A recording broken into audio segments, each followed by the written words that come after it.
Okay, as I said, I've been putting out literally thousands of seeds of my stuff, including the hickory, which I tested after I sent Rossi some seeds a few years ago, and they germinated fantastically, very quickly on just peat and sand, not so much on coir and sand. And basically what I've been learning over the last few years is they don't seem to want to germinate on anything else, you know. And so I'm still at this sort of juncture of what is it about peat and sand that one, you can barely grow CPs in anything else, and what is it that, you know, you can only germinate CP seeds basically in peat and sand, or as Donnie found out with filiformis. Because Camel sent me a truckload, or, you know, and I've been putting this stuff out and nothing's happening. But then again, I'm putting on all sorts of stuff, so I'm just hoping now, with this presumption from on Kevin Handrett, that maybe we'll get a surprise in one of the pots. Like there'll be like 1 out of 12 pots, and just that one pot, massive germination, nothing in anything else, and then the light bulb, the light bulb moment. Aha! So is that what peat and sand is? Or something, you know? And from there onwards, we go forward rather than doing this continual 1 step forward, 2 steps back, or 2 steps forward, 1 step back sort of thing. It's sort of, you never seem to be quite going anywhere fast sort of thing, and you always seem to be stuck in peat and sand.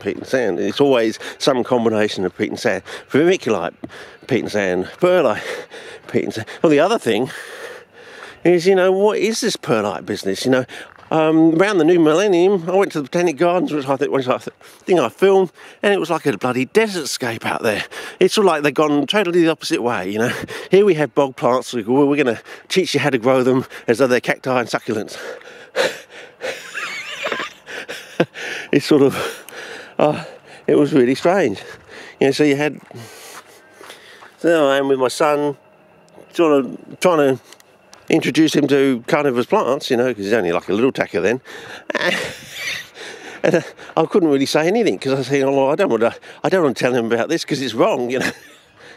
So you had all this like desert-like landscape, and they were trying to have the CPs in this like desert-like landscape, and yeah, it was just totally off the ball. And sort of around, from then and around there, you had this sort of peat and perlite thing that kept coming out.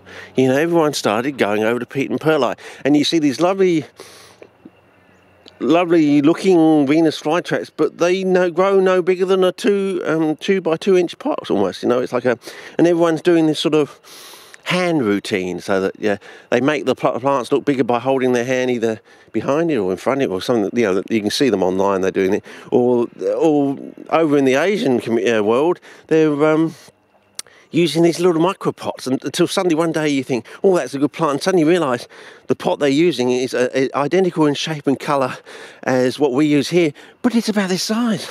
And the plants aren't big at all. It's just an illusion.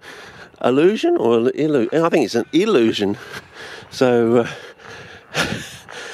and until you crack onto it, yeah, I think you're deluded, sort of thing, in a way. But anyway, so the CP world has had a lot of hits of late in the past decade and a half, if not 2 decades. I think it's been having a hit for way back to maybe middle 70s or something. You know, whenever you started seeing liverworts festooning the pots, you know, and you had all these plants, and you had all these liverworts festooning the pots. So you had good-looking plants you buy and they collapse, sort of thing, but you see all these liverworts on the pots.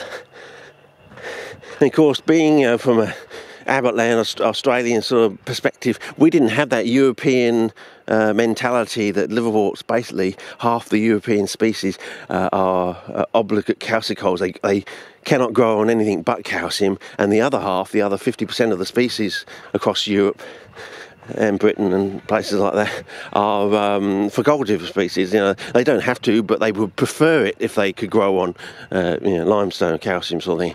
And so you had all these liverworts festooning these pots, screaming at you, saying, you know, they're either using calcium or something like calcium. What the heck is going on? And then at that time, it was all like the no fertilising regime sort of going out there. And so on the one hand, you got the going against the calcium idea, and then you started wondering about going against the fertiliser idea, what they're doing. And then years later, I'm running out of time, so I'll start it on the next clip. Okay.